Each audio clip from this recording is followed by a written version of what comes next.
passer le concours de technicien supérieur de l'équipement, pour moi, ça a été une opportunité d'élargir mes compétences et puis d'accéder à un métier plus technique, d'être sur un plan plus opérationnel. Et puis j'ai choisi Valenciennes parce qu'on est à 2 heures de Paris. Enfin, je veux dire, c'est une ville qui est facile d'accès. Et l'école elle-même se situe à quelques minutes de la gare, du centre-ville.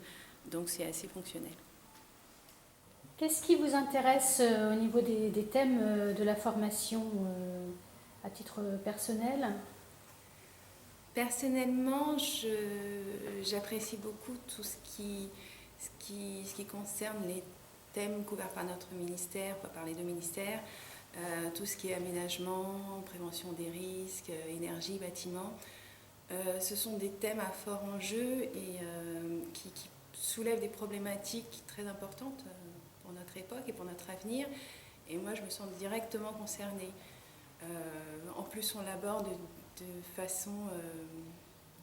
on l'aborde sous forme de jeu, de rôle. Bon, effectivement, il y a des productions écrites, des productions orales, mais on travaille aussi beaucoup en équipe, ce qui n'est pas évident, mais en même temps, ça nous plonge directement dans les conditions de travail de nos futurs métiers.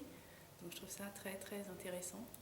C'est vrai qu'il y a peut-être des matières qui m'interpellent un peu moins parce que tout ce qui est bureautique, moi j'avais déjà fait, mais on s'adapte, on vient tous d'horizons différents, donc c'est aussi ça l'intérêt de la formation, c'est cette mixité, cette diversité.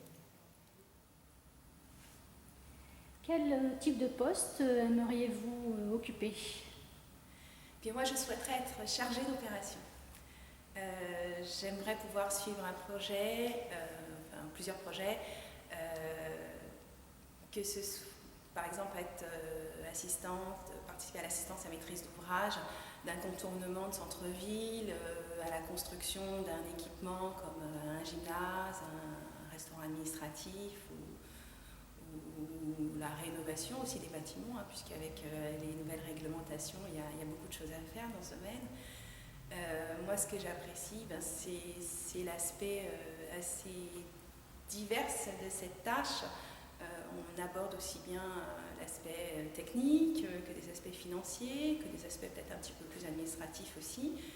Et c'est toute la complexité de cet ensemble